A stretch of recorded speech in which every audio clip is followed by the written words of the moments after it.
ఒక ఒక ప్రాజెక్ట్ కోసం మేము వాళ్ళని అప్రోచ్ అయితే పర్ డే మాకు 10K కావాలి, 15K కావాలని చెప్పని అడుగుతున్నారు. లేదంటే అది ఎంత మంచి ప్రాజెక్ట్ అయినా సరే రిజెక్ట్ చేస్తున్నారు. వాళ్ళు ఇండస్ట్రీలో పైకి ఎదగగలరా? సో అది నేను కూడా ఫేస్ చేశాను. అందుకే నేను మిమ్మల్ని అడిగాను మైక్ తీసుకోమని చెప్పింది అందుకే. సో డైరెక్ట్ కెమెరాకి చెప్పండి, మీరు కెమెరాకి వాళ్ళకి మీరు ఏం చెప్పాలనుకున్నారో చెప్పండి. ఏముంటాయి వాళ్ళు ఏదో అనుకోవడం. నాకు తెలిసి ఏంటంటే ఓకే, మీరు తప్పుగా అనుకోవద్దు, చెప్పండి. నేను అనుకునేది యాక్చువల్‌గా ఇన్‌ఫ్లుయెన్సర్స్ అంటే వాళ్ళు నాట్ ఈవెన్ ఇన్‌ఫ్లుయెన్సర్స్ చాలా మంది అమ్మాయిలు సార్ లేదు sir per day 2K 3K తీసుకోండి, ఖర్చులకి తప్పులేదు. కానీ వాళ్ళు చేసిన 1-2 షార్ట్ ఫిల్మ్స్ కి 8,000 10,000 డిమాండ్ చేశారు. అవునండి, పర్సనల్ అవును వాళ్ళు చేశాను. సో వాళ్ళ గురించి నేనేం చెప్పలేను, ఎందుకంటే నాకు యాజ్ ఏ డైరెక్టర్ గా సజెషన్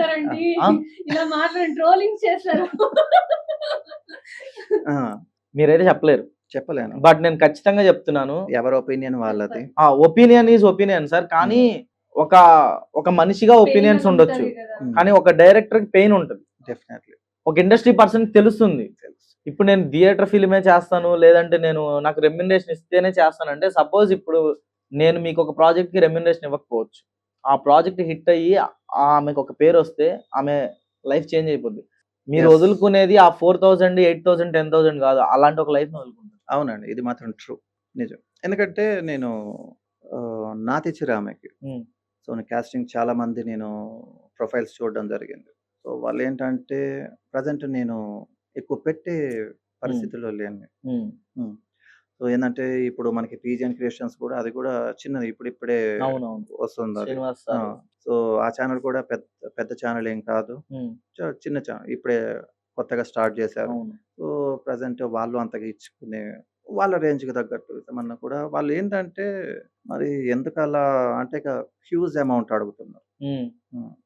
సో ఇప్పుడు ఎక్కువ చేయకపోయినా సరే, వాళ్ళ ప్రాజెక్ట్స్ ఎక్కువ లేకపోయినా సరే, బట్ మన హీరోయిన్ అయితే మంచి హీరోయిన్ దొరికింది, జయశ్రీ గారు. జయశ్రీ చాలా బాగా, నిజంగా మంచి డెడికేషన్ ఉన్న యాక్టర్. అవునండి, ఆమె చాలా బాగా ఇన్పుట్స్ ఏదైతే మనం ఇస్తామో డెఫినెట్‌గా అలా చేస్తారు. చాలా బాగా చేశారు, చాలా బాగా చేశారు. నేను మొన్న డబ్బింగ్ లో చూసాను ఆవిడ సీన్స్, క్రేజీ. ఐశ్వర్య, సో తను కూడా చాలా బాగా చేశారు. మేము చూసాం ఆల్రెడీ ఐశ్వర్య గారు. సో ఈ ఫిల్మ్ ఇంత బాగా రావటానికి మాత్రం తనే అండి. అసలు నాకు చెప్తే నమ్మరు మీరు, యాక్చువల్‌గా బేబీని అప్పలు తినే సీన్ ఉంది చెత్తకుండి దగ్గర. అసలు ఆ రోజు నాకే చాలా బాధ అనిపించింది. కాకపోతే సీన్ డిమాండ్ తప్పదు, చెప్పించాల్సింది. కీర్తి సురేష్ లాంటి వాళ్ళే పేడ కలిపి కల్లాప్ జల్లారు దసరా మూవీ. అయితే అదే ఆ సీన్ ఎలా అంటే అండి, ఇప్పుడు ఆ బేబీని కుక్కలు తినాలి. సో కుక్కలు తినాలి అంటే అది అంత, ఇప్పుడు అక్కడ ఏంటంటే షూట్ జరుగుతున్నప్పుడు చాలా మంది ఒక 200-300 మెంబర్స్ వచ్చారు, పబ్లిక్ చాలా క్రౌడ్, చాలా ఫామ్ డే టైమ్ లో జరిగింది అది. అవును, ఈవినింగ్ టైమ్ లో చేసాం ఆ సీన్. సో చాలా పబ్లిక్ రావడం జరిగింది అక్కడ. ఏంటంటే మేము అది అయితే ఆ బేబీని ఇప్పుడు అది అనేది ఒక బొమ్మ. అవును, బొమ్మ. అది సో ఆ బొమ్మకి ఏంటంటే ఇప్పుడు ఆ బొమ్మకి ఇప్పుడు మనకి ఆ కుక్క రావాలంటే అది రాదు, అంత ఈజీగా రాదు. ఇప్పుడు అంత జనంలో నుంచి అది డేర్గా వచ్చి దాన్ని తినాలంటే అది తినదు. సో నేను అక్కడ ఏంటంటే ఆ బొమ్మకి చికెన్ పీసెస్ స్లైస్ లాగా కట్ చేసి దానికి చుట్టా. ఓకే, బొమ్మకి సో చుట్టి అక్కడ నుంచి కొంచెం దూరం నుంచి బ్లడ్ డ్రాప్స్ పోసుకుంటూ వచ్చినాం. సో అది ఆ స్మెల్ త్రూ అది అక్కడికి వచ్చింది, వచ్చి తిన్నది. యాక్చువల్గా ఫన్నీ వీధి కుక్కలతో యాక్టింగ్ చేయించిన డైరెక్టర్ విజయ్ కుమార్ మోలా.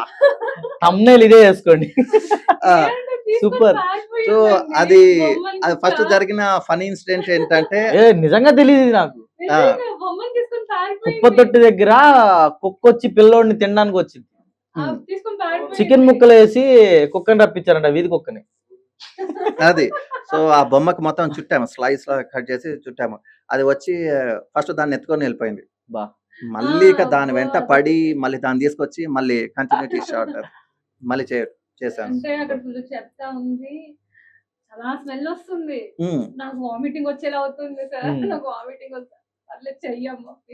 ఆయన వదిలిపెట్టు, అదే ఎంత 1 అవర్ అక్కడ టైం వేస్ట్ అయిపోయింది కొంచెం, అంటే కుక్క తీసుకొని పారిపోయింది ఆ బొమ్మ అని. సో దాని వల్ల స్మెల్ అవుతలేదు.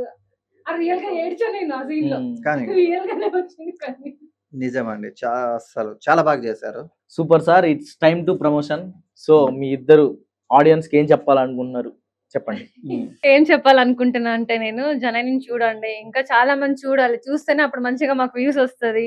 సో, ఇలా దీనిలో ఉండే స్టోరీ రియల్ గాబట్టి ఇలాంటి మిస్టేక్స్ చేయకూడదు. లవ్ చేసుకుంటే పెళ్లి చేసుకున్న తర్వాత అన్నీ చేసుకోవాలి. పెళ్లి బిఫోర్ ఇలా చేసుకొని ప్రెగ్నెన్సీ రావడము, పిల్లల్ని అక్కడెక్కడో పడేయడము. మనం చేసిన తప్పుకి ఆ పిల్లలు శిక్ష అనుభవించకూడదు గదండీ! తప్పు గదా అది. యెస్. వాళ్ళు ఏమో ఇంక అంటే వద్దులేండి. మా చాలా మా బ్యాచ్ ఉన్నారు. సీరియస్లీ సార్, నేను మీకు తెలుసు కదా ప్రీవియస్ నాది మెడికల్ ఫీల్డ్. ఫోన్ చేసి కిట్లు అడిగేవాళ్ళు. మామ ఇది జరిగిపోయింది మామ, ఏం మరి నువ్వే దిక్కు. ఎందుకండి పెళ్లి చేసుకునేవారు ఆగలేరా హ్మ్. వీళ్ళు? ఆ! ఇది నన్ను ట్రోల్ చేసుకుంటేనే పర్లేదండి. నేను భయపడను. ఉండేది చెప్తున్నా నేను. 100% అలాగే జరుగుతుంది. చాలా మందిని చూస్తున్నానండి నేను. అవును. సార్ మీరు యాజ్ ఎ డైరెక్టర్‌గా ఇది మీ ప్రాజెక్ట్. సో చేయండి, ప్రమోషన్ చేయండి. ఆడియన్స్‌కి చెప్పండి. నేను చూసాను ఆల్రెడీ. ఎవరైతే మిగిలిన ఆడియన్స్ ఉన్నారో వాళ్ళని కన్విన్స్ చేసి చూసేలా చేయాలి ఇప్పుడు మీరు. ఇప్పటి వరకు జర్నీ రిలీజ్ అయ్యి 5 డేస్ అవుతుంది. ఇప్పటి వరకు చూసి ఇంత మమ్మల్ని ఆదరిస్తున్నందుకు చాలా థ్యాంక్స్ అండి మీ అందరికి. అండ్ చూడని వాళ్ళు కూడా ఎవరైనా ఉంటే డెఫినెట్లీ ప్రొడ్యూమ్ ఎంటర్టైన్మెంట్ యూట్యూబ్ ఛానల్లో ఉంది. సో అక్కడికి వెళ్ళి చూడండి అండ్ సక్సెస్ చేయండి. అందరికీ రీచ్ అయ్యేలాగా చేయండి. అండ్ మీరు చూసిన కాక మీ ఫ్యామిలీ మెంబర్స్ కూడా చూపించండి. తెలిసిన వాళ్ళకి కూడా రిఫర్ చేయండి. ఫ్యామిలీతో చూడొచ్చు. ఫ్యామిలీతో చూడొచ్చు. సో యాక్చువల్‌గా ఏంటంటే అండి, ఈ ఫిల్మ్ నేను ఫస్ట్ ఓటీటీకి ఇద్దాం అనుకున్నాను. బట్ ఏంటంటే ఓటీటీ అయితే సబ్స్క్రిప్షన్ ఉంటేనే మనం యాక్సెస్ ఉంటుంది చూడడానికి. బట్ ఇదైతే మనకి యూట్యూబ్ అనేది ఫ్రీ యాక్సెస్ కాబట్టి అందరూ చూడాలి. ఇది ఒక యూనివర్సల్ సబ్జెక్ట్. సో అందరూ చూడాలన్న ఉద్దేశంతో నేను యూట్యూబ్‌లో రిలీజ్ చేశాను. అండ్ కొన్ని రోజుల్లో దీన్ని వేరే లాంగ్వేజెస్‌లో కూడా పెట్టారండి. పార్ట్ 2 కూడా తీయండి దీన్ని. మూవీలో తీయండి అని కామెంట్స్ కామెంట్ చేశారు. లోనా? సూపర్. కామెంట్స్‌లో చూసాను నేను. సో దీన్ని వేరే లాంగ్వేజెస్‌లో కూడా డబ్ చేయాలని ఆలోచనలో ఉన్నాను. సో నాకు దానికి ఎవరైనా ముందుకొస్తే డెఫినెట్‌లీ నేను డబ్ చేయాలని sir anyway Janani is rocking on YouTube. Literally అంటే మీది ఫస్ట్ ప్రాజెక్ట్ జనని. అవునండి. ఫస్ట్ ప్రాజెక్ట్ కి ఇన్ని views, literally hats off sir. ఏంటంటే ఇప్పుడు మనకి ప్రొడ్యూమ్ ఎంటర్టైన్మెంట్ ఛానల్ కూడా న్యూ ఛానల్ అండి. అది అవును, కూడా just subscribers 2Kనే just 1.5K 1.5K 1.5K అది నేను రిలీజ్ చేసేటప్పుడు నాకు నా ఫ్రెండ్స్, నా డైరెక్షన్ సర్కిల్ చాలా మంది అన్నారు, అంత తక్కువ దాంట్లో ఎందుకు చేస్తున్నావు, వేరే ఇంకా వేరే ఉన్నాయి కదా, సో దాంట్లో చేద్దాం. బట్ ఏంటంటే నేను వాళ్ళకి కమిట్ అయ్యాను అంతే. నేను వన్స్ నేను మాట ఇచ్చానంటే మాత్రం డెఫినెట్లీ అది నాకు దానివల్ల నేను నాకు లాభం వస్తుందా నష్టం వస్తుందా నేను పట్టించుకోను. మాట ఇచ్చానంటే డెఫినెట్లీ దానికి నేను కట్టుబడి ఉంటాను.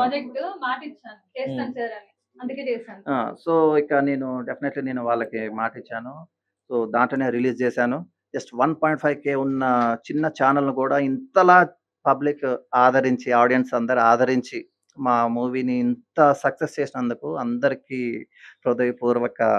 సో ఖచ్చితంగా ఏమంటే అండి, ఒక నిమిషం, ఇప్పుడు లవ్ అనేది లేదండి, ఉత్తి లస్టే ఉంది.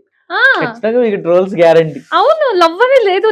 నిజంగానే 100% డామ్ షూర్ చెప్తున్నా, లవ్ అనేది లేదు. ఎక్కడో లవ్ అనేది, ప్యూర్ లవ్ అనేది లేదు సార్. నిజంగా ఓన్లీ లస్టే. వాళ్ళకి ఏం కావాలి, లస్ట్ కావాలి అంతే. మిమ్మల్ని నిజం బాగా చూసుకుంటా, నేను అది చేస్తా ఇది చేస్తాను వాళ్ళు మాత్రం నమ్మకండి అమ్మా, మీరు చెప్తున్నా నేను సీరియస్లీ. Okay super. ఎనీవే మీ జనని మంచి సక్సెస్ అవ్వాలి, ఇంకా మంచిగా రీచ్ రావాలి. మీ ఇద్దరు లైఫ్ జననీతో ఒక మంచి స్టేజ్కి వెళ్ళాలని మనస్ఫూర్తిగా నేను మరియు మా స్పాట్ ఎంటర్టైన్మెంట్ ఛానల్ తరపు నుంచి, మా స్పాట్ ఎంటర్టైన్మెంట్ సబ్స్క్రైబర్స్ తరపు నుంచి కోరుకున్నాను. అండ్ ఫ్రెండ్స్ మీరు కూడా జననీని అయితే ఖచ్చితంగా చూడండి, లింక్ డిస్క్రిప్షన్ లో ఉంటుంది. అంటే ఎంటర్టైన్మెంట్ అంటే ఓన్లీ కామెడీ, రొమాన్స్ ఇవే కాదనమాట. ఒక ఎమోషనల్ టచ్ అనేది ఒకటి ఉంది దీంట్లో. అది మీరందరూ చూస్తేనే ఎక్స్పీరియన్స్ అవుతారు. సో డెఫినెట్లీ దీని ఒక మంచి హిట్ చేస్తారని కోరుకుంటూ, this is Raghurama Reddy from spot entertainment signing out with lots of love. జై హింద్.